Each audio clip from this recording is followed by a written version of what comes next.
Ballot পেপারের মুড়িতে আপনার নাম মুদ্রিত আছে কিনা দয়া করে একটু দেখে নেবেন।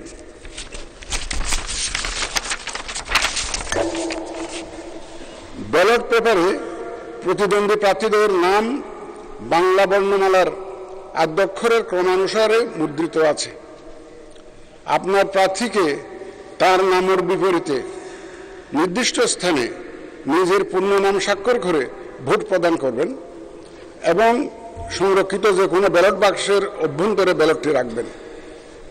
আপনি নিজের পূর্ণ নাম স্বাক্ষর করে ভোট প্রদান করবেন, শূন্য স্থানে নিজের পূর্ণ নাম স্বাক্ষর করে ভোট প্রদান করতে হবে।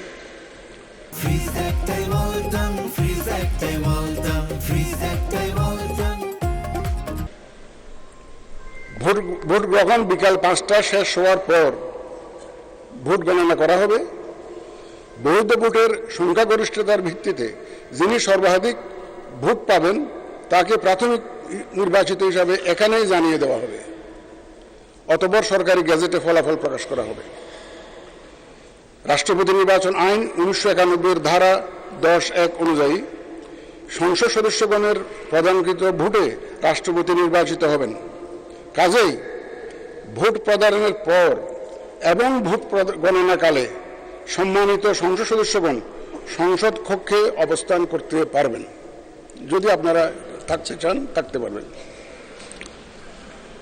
নির্বাচন পরিচালনা কাজে এখানে উপস্থিত জাতীয় সংসদ সচিবালয় এবং নির্বাচন কমিশন সচিবালয়ের কর্মকর্তারা আপনাদের সর্বাত্মক সহায়তা প্রদানে প্রস্তুত রয়েছেন। আসুন আমরা ভোট গ্রহণ কার্যক্রম শুরু করে এই নির্বাচন প্রক্রিয়াকে সফল করে তুলি। আপনাদের সকলের সুস্বাস্থ্য ও সাফল্য কামনা করে আমার বক্তব্য এখানে শেষ করছি। আল্লাহ হাফেজ।